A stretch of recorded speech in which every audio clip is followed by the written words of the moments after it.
grab your hat and let's go. Hello everyone, welcome back to Positive Comedy.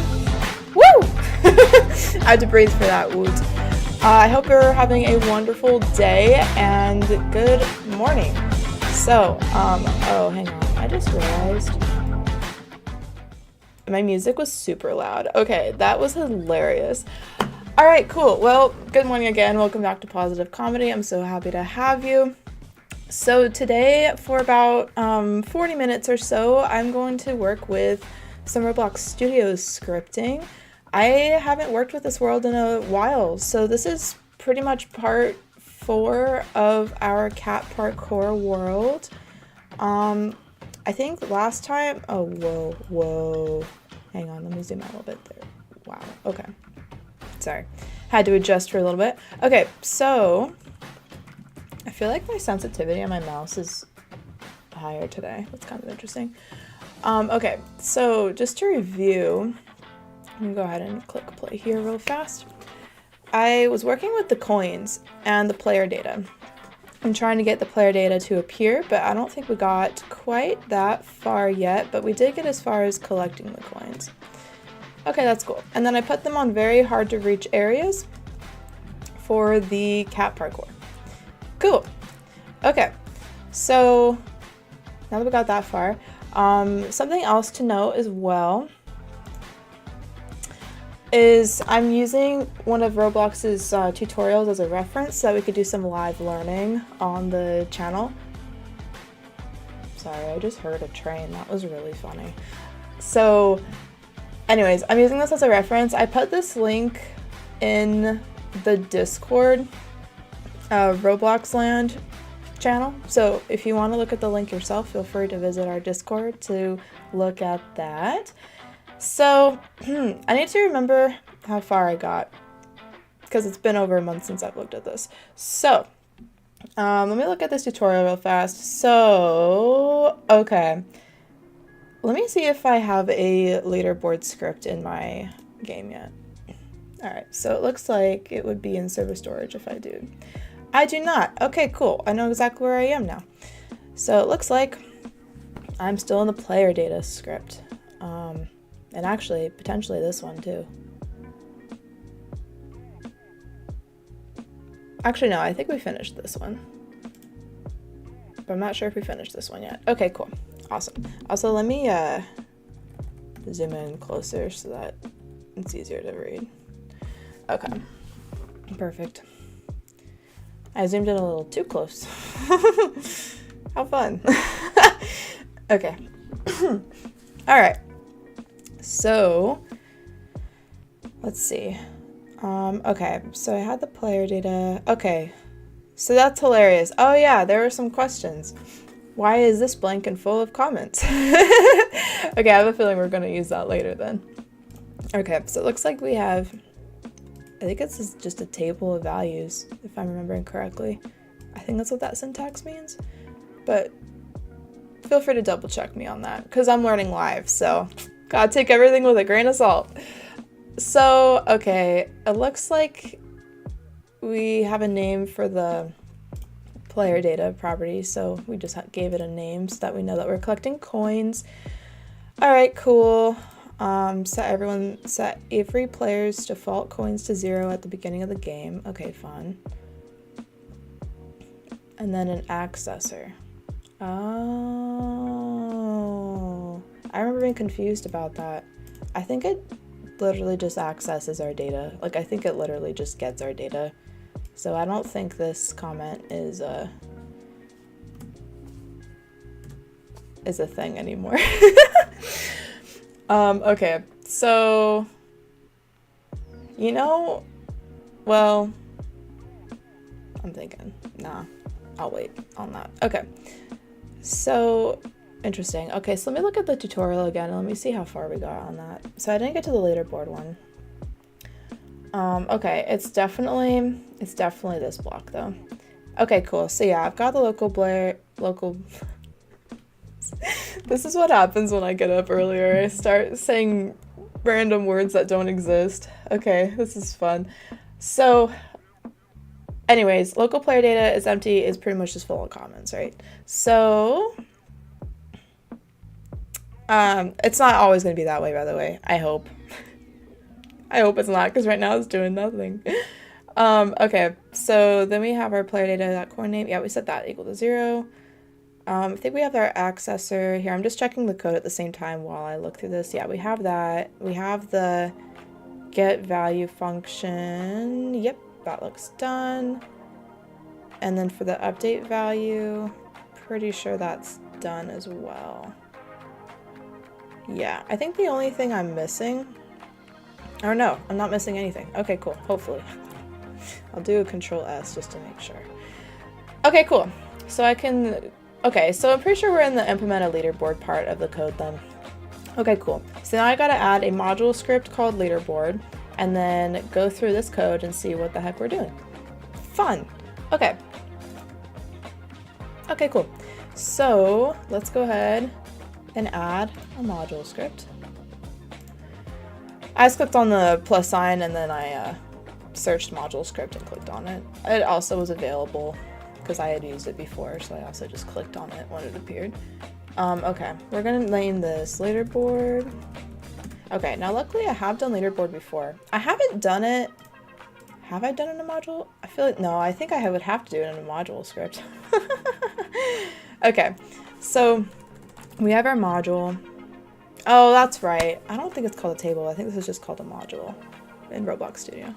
Okay, interesting. It might be the same thing, but don't quote me on that. Okay. So, here we go. Perfect. Okay, so I'm literally just naming my module leaderboard so that I know what it does.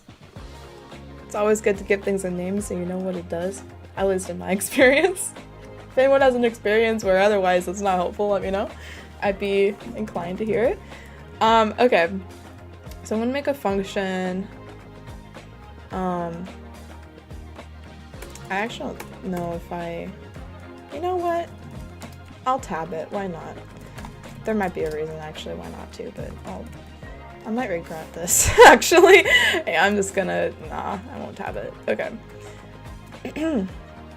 Perfect. All right, okay, I'm just gonna literally set up my leaderboard, so that's why this is called setup leaderboard. The tutorial says this as well, but if you have a more creative name you want to use, go right ahead. Okay, now something I want to note, oh yeah, so we would need a player as a parameter because we're trying to adjust the stats of the individual player that we pass in, so that makes perfect sense. Okay, now in the code they also have a line that says it's a leader stats variable, and they're setting it equal to an instance. Now I do know in Roblox Studio, I think instance is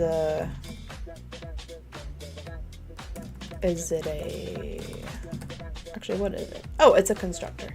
Okay, perfect. Which lets you make new objects in the game. So if you do instance.new, I think new is a class. Hang on, I'm looking at the pop-up to see if I can. That's why I'm deleting it and retyping it. No, it's a I think it's a function of the, oh, maybe instance is a class and new is a function.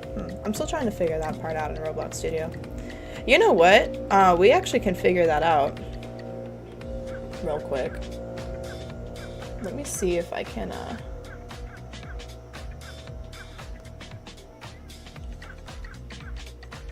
here, I'm opening a window on my tablet real fast.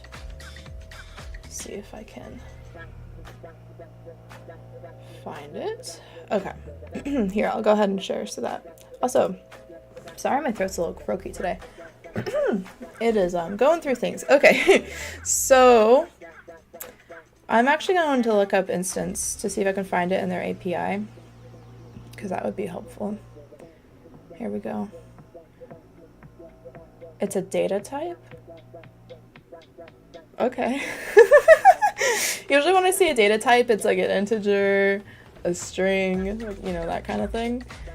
Oh, that's so weird. Okay, so I guess in Roblox, according to this documentation made by Roblox, instance is a data type that holds the constructor for instance objects.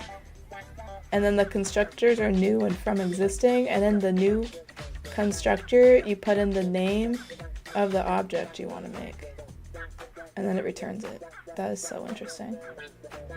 What if I click on that? Hey, look at that. Okay, I'm so confused because now it says instance is the base class for all classes in the Roblox class hierarchy.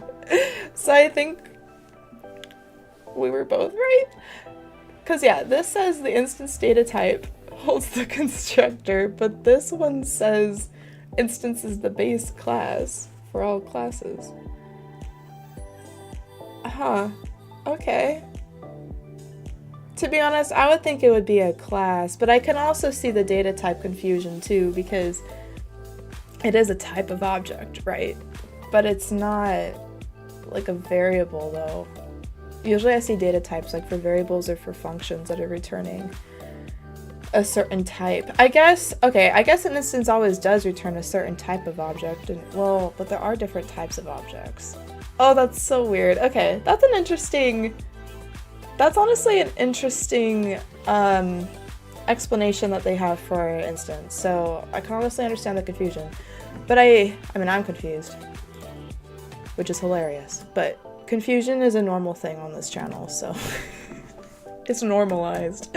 So yeah, I think the most important thing to remember about instance is that instance.new will take in a string of the type of object you want to create, and it'll create it for you. Whether it's a data type or a class, I'm going to leave that all up to you. I'm going to be on the class team, but that's just me.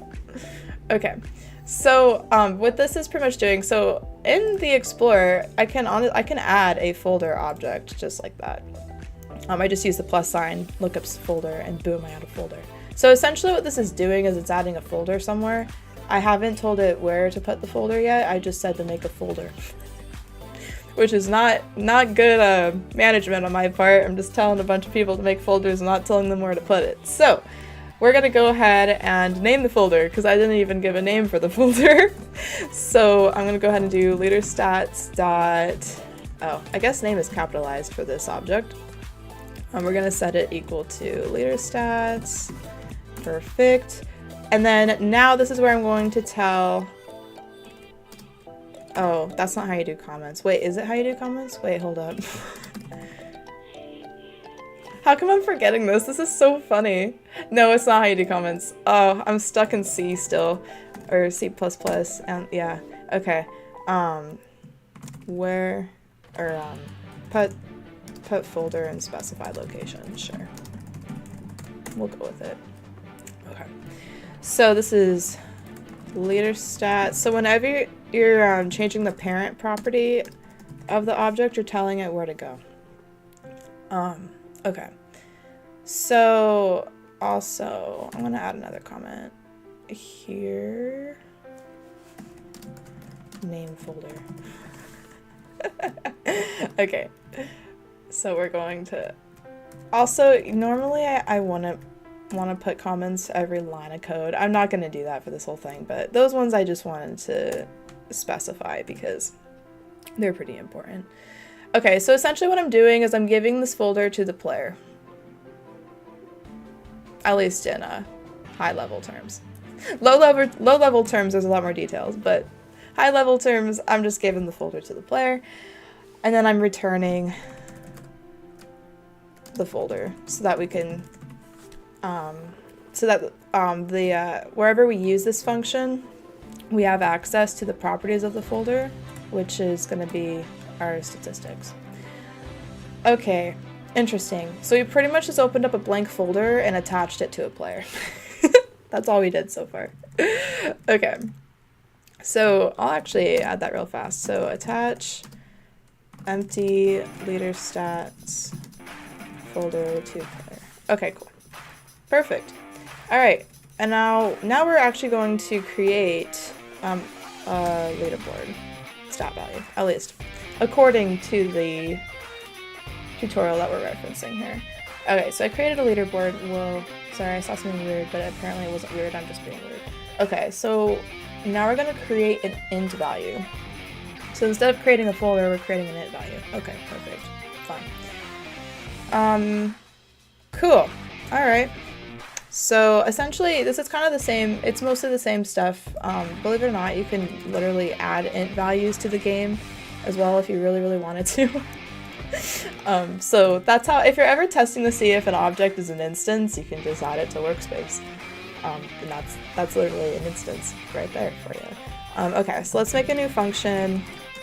So this is going to, let's see, it's creating a new leaderboard stat value. I'm gonna go, so the tutorial has its setup stat. I'm going to name it create stat just so I can remember what this function does a little bit better. Because sometimes setup stat and setup leaderboard could be a little bit synonymous because I know the leaderboard has later stats in it. So I'm just gonna do create stat because I know this is an individual stat. Short for statistics. By the way, does anyone like statistics? I'm curious. Okay, so I'm gonna put in my leader stats folder, which we made earlier, and then apparently I have another variable called stat name. Interesting. Okay, I think we probably pass that in later. Oh, that's right, because we can have different stats. Because leader stats can have literally all the stats in the world. It can have the number of coins, it can have the number of cats you own, it could have literally anything, your health, etc. Whatever we do. So this is just a specific, statistic. So I believe that this stat name parameter is going to just be like if I use this function, I put coins in that name. Or if I wanted to add a functionality where I'm tracking the number of cats people own, which I think would be fun at some point, I would put cats instead of coins, that kind of thing. Okay, so let me go ahead and make a little int value using my instance class, because I'm on the class team, but there's other documentation that says it's a data type, but that's arguable. Okay. Okay. I do kind of get it for the context of Roblox, though. I will say, for anyone on the data type team, I get you as well. I feel like both can work, but it's a reach for me. But I think that's just because of my background, which is still minimal. So take everything I say with a grain of salt. Okay, so I'm giving this int value a name. I'm gonna name it the same thing as my when I passed in. So like, let's say I'm using this function and I want to make a coin stat. I'm going to set the name of this int value to coins. So that's essentially what I'm doing here. But we want to use stat name instead of coins because this will allow me to use this function for any type of stat. Okay. Now I'm looking at the tutorial. So now we're setting its initial value to 0. This is pretty common whenever you make a new variable. You always want to initialize it. That's usually what this is called, initializing. Usually you initialize it to 0 or something empty, null, etc. depending on what you're doing. Okay, now we have to tell it where to go, because right now we just made a random int value somewhere in the game and we didn't actually tell it where to go.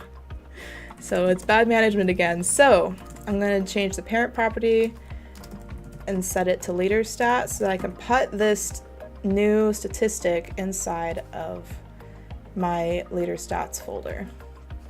And now I'm going to go ahead and return stat. I'll actually be honest, I'm not entirely sure why we want to return stat here, but hopefully we find out later. Okay. I'm actually going to put a question here. Why? Okay. Hopefully we find that out. Okay, cool. So let's go ahead and go back to the tutorial. Okay, so I created a new leaderboard stat value, and now we're going to go ahead and update a player's stat. Easy enough. And just a reminder, if you want to look at this tutorial yourself, the link is in the Discord. Okay, so let's go ahead and update it. Now this is interesting because the way that they initialize this function, they don't even do local, it's just function, which I think that just means that only local functions can use this, but correct me if I'm wrong. Okay. It has been a while since I've worked in Roblox Studio, so I'm still learning, you know, I'm obviously still learning live. Okay, so this is interesting. So it's looking like I'm making a function that has the same name as the module, and then I'm doing dot set stat, which is the name of the function. So I think I'm making a function that can only be used inside of this module. I believe that's what this is doing. Okay, and that might even be the case. Like, I wonder if it would do the same thing if I put local or not. Something to test. Okay, well, it has 3 parameters. So it's got player, stat name, which player is the same parameter we used for setting up the leaderboard. Stat name was any kind of name that the statistic has, whether it's coins, the number of cats, number of dogs, etc. And then the value, which is what we want to set it to. Also, I keep wanting to add brackets, and I keep having to stop myself. I keep wanting to do this. And I can't. I have to resist. Okay. So, okay. Now this is interesting. So remember how we put, we attached this leader stats folder to the player? So that means that in the player, so the player has a lot of objects attached to it, right? It's got arms, legs, etc. Well, it's also got a folder. Let's see, how can I draw this folder? I guess, boom. It's a really funky looking folder, but bear with me. And this is called leader stats. And so essentially we're gonna go ahead and access that by, drum roll, using the find first child method, which is one of my favorite methods of all time, just because it's so helpful. Okay, so making a variable called leader stats, to be honest, that's a little confusing. I might change that later. We'll see. Anyways, I go inside the player, or I use the player variable, and then I use the find first child method, which essentially what this is doing is I feed it a name, and it returns the first child it finds that has that name. And the reason why I'm putting leader stats in the name is because I want to find the first object, or I guess child, which everything, so as soon as we set the parent property of leader stats to the player, it became a child of the player. So find first child finds the first child or object connected to the player that is named leader stats. And then that returns the folder and stores it in this variable. So essentially I'm just fetching it. I'm just fetching it from the player. Okay. Fine. Okay, cool. Now we're using an if statement. Let me go back to the tutorial so you can all see too. Okay, so it looks like we have a couple conditionals. So this first, it's if not leader stats, then we set up the leaderboard. Okay, so it's checking to see if leader stats exists. So essentially, if we're looking for the leader stats folder in the player, if it doesn't exist, then that means we still have to set up the leaderboard. That means the leaderboard hasn't been set up yet. If it does, then it moves on to the next line. So let's go ahead and add that to our code. I'm gonna delete my funky person. Sorry, funky person. We still love you. Okay. Today's stream got weird. Okay. I'll put a little comment so we can track this.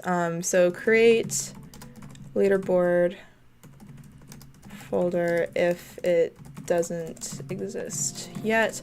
I also wanted to add a comment up here for our second function that we made. Creates a specific stat and puts it, or places it in leader stats folder. Okay, perfect. And then I want to finish this function before I label it. Okay, so we are creating a leaderboard folder if it doesn't exist yet. So if not leader stats, then we set it up. So that's going to be I think that was the first function. Yeah, we're going to use this function that we made earlier to set up our leaderboard. And then I'm setting it equal to leader stats so that it exists. Okay, so set up leaderboard, and I'll just do tab to do an autofill since we already have the function. And then I will pass in player because in this function up here, player was the parameter that we needed, because that is what we want to attach the leader stats folder to. Okay, perfect. Now if I go back to the tutorial, which is again in our Discord if you want to look at it and play with this yourself. So stat is pretty much, it looks like it's doing the same name, or the same thing. It looks like we're looking for the first child inside of leader stats that it has a specific stat name, and if that stat does not exist, then it creates it. So for example, let's say our leaderboard is empty. We don't have any statistics in it, but we want to add a statistic to it. I want to add my coin statistic to it, but I have to check to see if that statistic already exists. So we are essentially create specified statistic if it doesn't exist yet. Okay. So let's go ahead and find it. Oh, you know what I should do? I should move this. I'm gonna go ahead and move this upwards because it actually encapsulates this. It should encapsulate. I don't know if encapsulate's the right. Well, sure. It should include all of that code because that's literally what all that code is doing. Okay, now we're literally doing the same thing but with the stat.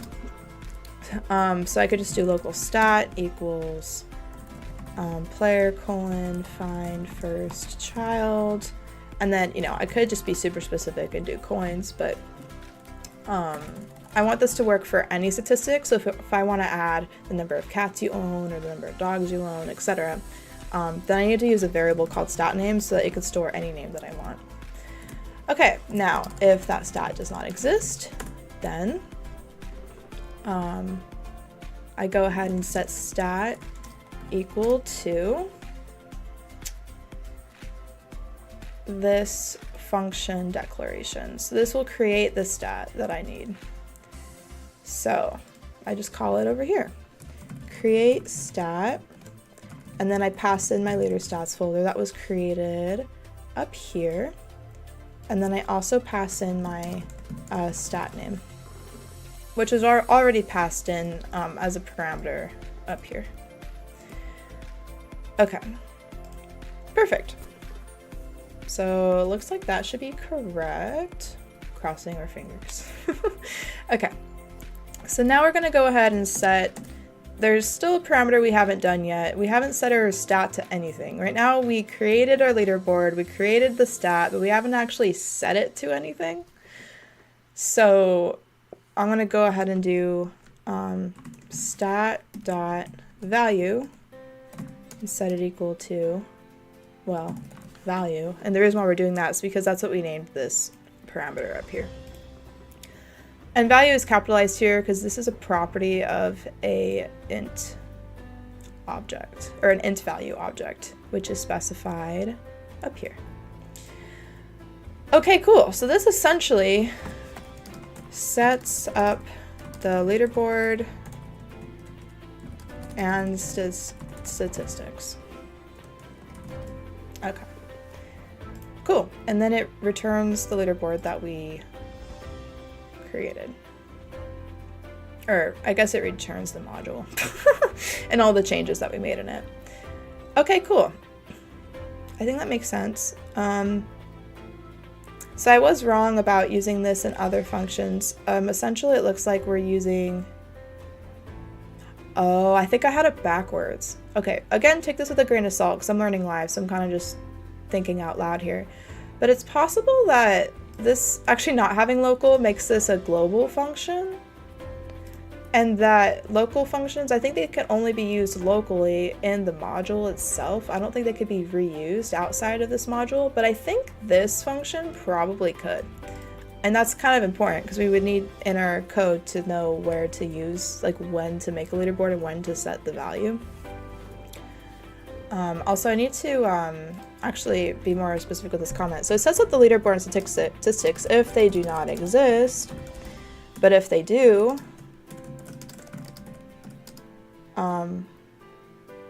actually, it doesn't really matter if they do or not. It also updates the statistic as well. And actually, I guess this would be singular because it doesn't change multiple statistics at the same time. It just changes one at a time. I'd have to have more variables, I think, or maybe one of these parameters would have to be a like maybe a string list, like a list or something, if I wanted to do multiple, and then I'd have to traverse the list down here if I really wanted to do that, which is something worth considering in the future, actually. But I won't worry about it right now. Okay, I'm going to do Control S to save, just in case. Okay, now let's go ahead and look at the tutorial one more time. Sorry, I zoomed in like all the way, which was not the best. Okay. So it looks like there's a little bit of a code explanation. Let's see if I missed anything. Okay, just with the concepts. Okay, so the setup leaderboard function creates a new folder instance named leader stats assessed as a child with a specified player. We did that, yep. Roblox automatically recognizes a folder named leader stats as a container of stats. I actually didn't know that. Okay, and creates a UI element to display the stats.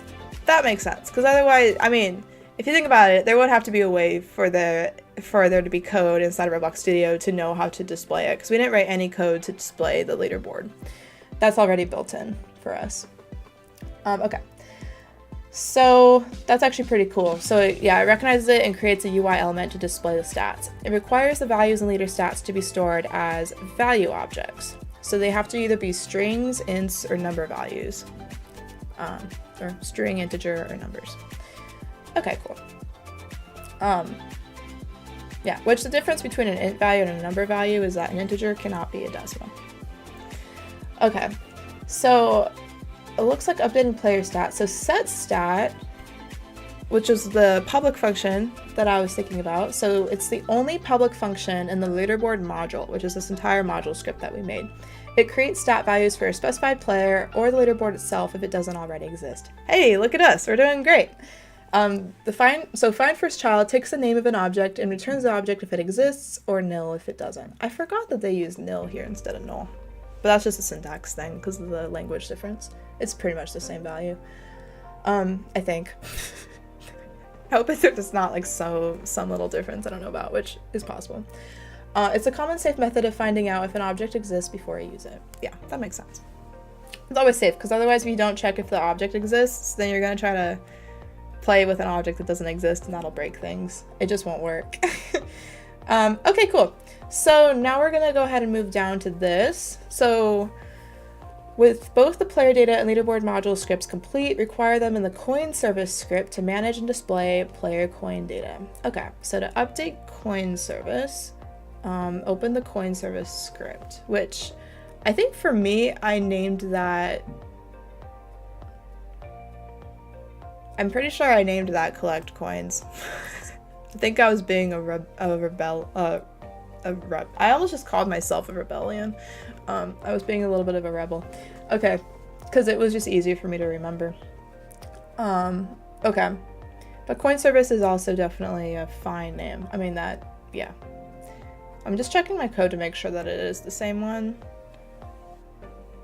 which I actually don't think it is. This looks different. Yeah, wait. But yet again, it also looks the same. No, that can't be the same. Okay, let's look at we're gonna look through my Roblox Studio thing real fast. Let me look at all of this. Well, that's definitely the only script I have. Oh, wait, I'm being hilarious. It wouldn't be the same because, wait, or would it be the same? I'm confuzzled. That's okay. We'll figure it out. Open the coin service. Yeah, I'm pretty sure I don't have that. Let's see. I definitely, oh, that's cool. I can see my player scripts and my players. That's actually pretty fun. Let me see if I have a coin service script. I'm pretty sure I don't. I think, yeah, I'm pretty sure this was the only one. But do we update the coin table here? Okay, hang on. Let me look through. Let's look through the tutorial because this has changed. So it says replace existing code with the following code. I want to look at all the differences though. Oh yeah, no, this is the right one. I just had to scroll down. Okay, cool. Okay, neat. So I think we essentially, let's see, I'm comparing my script. I think we essentially have, yeah, we have this part already. And then we should have this part already, which looks right. It's slightly different than what I wrote, but, oh, it actually has some extra things. Like update player coins, we don't have that yet. Okay, cool. So we need to work on adding what's missing. This is fun, because now I get to compare what's missing and then add it. Okay. So the first thing that I see we're missing here when I scroll up, so we get the service workspace players, but we don't have server storage yet. So we're gonna go ahead and add the server storage line, which that makes sense. It's just another service. I'm actually interested to see what we use this for. I think this might be for the, for saving? No. I'm actually not sure. Well, I would think that the stats would have to be saved on the server in order for everybody else to see it. That's my only guess, but we'll see. I haven't gotten too far to really make a good guess so far. Okay, so we're gonna go ahead and initialize our modules that we made. So we have 2 of them. We have player data and leaderboard. So, yeah, I'll say initialize modules. Okay, so it looks like in their example they've got, yeah, just those 2 modules that we need to initialize. So one of them is leaderboard, which is from this guy, this little nice fella. Oh yeah, I also want to update my time, the date. It is, wow, the last time I looked at this was August 1st. It is now September 18th. Or no, not 17th, 18th. Okay. Let's initialize these modules. And I've got 3 minutes left, so let's see how far I can get. Okay, so I'm gonna use this require function, which I am actually not entirely sure what this does yet. I've used it before, but I haven't done research on what it does. Okay, I want to look into that. Let me, I'm probably not going to finish this part today, but that's okay. Let me try to zoom out. There we go. Okay, I want to look this up.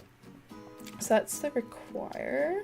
So I'm just going to the, here, I could actually show it. So essentially what I'm doing is, I just clicked on this search bar right here, and I'm just going to look up require. Okay, it looks like it's a global function. Oh, it's right here. Okay, so it runs the supplied module script and returns what the module script returned. It's usually a table or a function. Once the return object is created by an initial require call of a module script, future require calls for the same module script on the same side of the client-server boundary will not run the code again. Instead, a reference to the same return object created by the initial require call will be supplied. This behavior allows for the sharing of values across different scripts, as multiple require calls from different scripts will reference the same returned object. If the returned object is a table, any values stored within the table are shared and accessible by any script requiring that module script. Interesting. Okay, I'm actually really glad I looked into that, because I actually wouldn't have guessed. Cool. Okay, so it's running the module script and then returning the object that the module returns. Neat. Okay, so let's go ahead and add my other one that's missing, which is going to be my player data module script.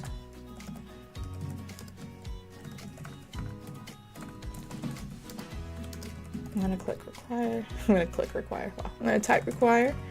And then, oh, this must be what server storage is for. Oh, I'm being hilarious. Yeah, we need to access the server storage service because my module scripts are in server storage. I completely forgot about that. That makes sense. Okay, I was being silly earlier. Okay, perfect. Okay, I'm gonna go ahead and do Control S for there. Okay, so I've got that. I'm definitely going to need it looks like when I'm looking at the tutorial, I definitely need a folder for my coins. This could be a folder for any stat that I want. So I'm gonna call this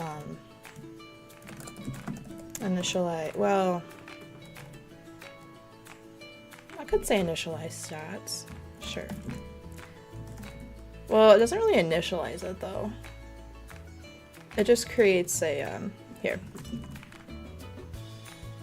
Create a place to store statistics. Okay. So, okay, I'm gonna make a folder called the coins folder, which the tutorial has a name to this as well, which I definitely agree with.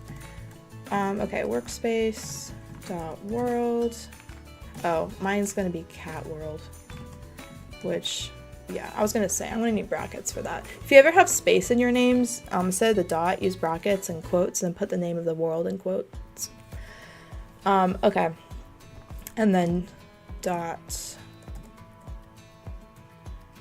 wait, but I don't have a place called coins. Wait a minute.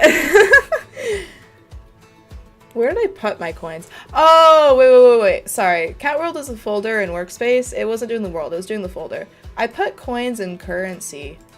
That makes sense. So I'm going to have to do dot currency. Dot, looks like I have cheese in there too. Okay. Dot coins. There we go. Because, yeah, that's where I put my, coins. So actually I need to access my coins folder from workspace.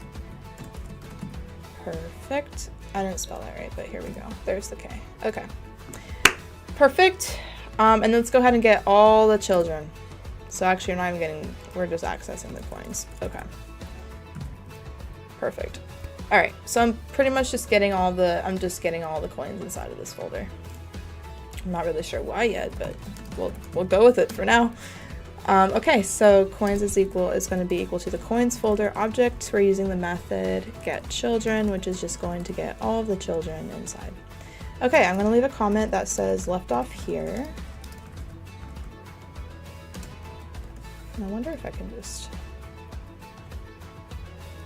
I think it was like that. Yeah, there we go. I did this backwards. It's fine. Okay, cool. Awesome. I'm going to go ahead and do Control S. Okay, cool. So for everyone watching, thank you so much for coming. This is going to be the end of our Roblox Studio section, but I'm going to go ahead and be live in about 13 minutes for a little bit of diving into leak code. So that'll be fun. So if you're looking forward to that, I will be live at 10 o'clock a.m. PST. All right, have a wonderful rest of your day. Bye-bye.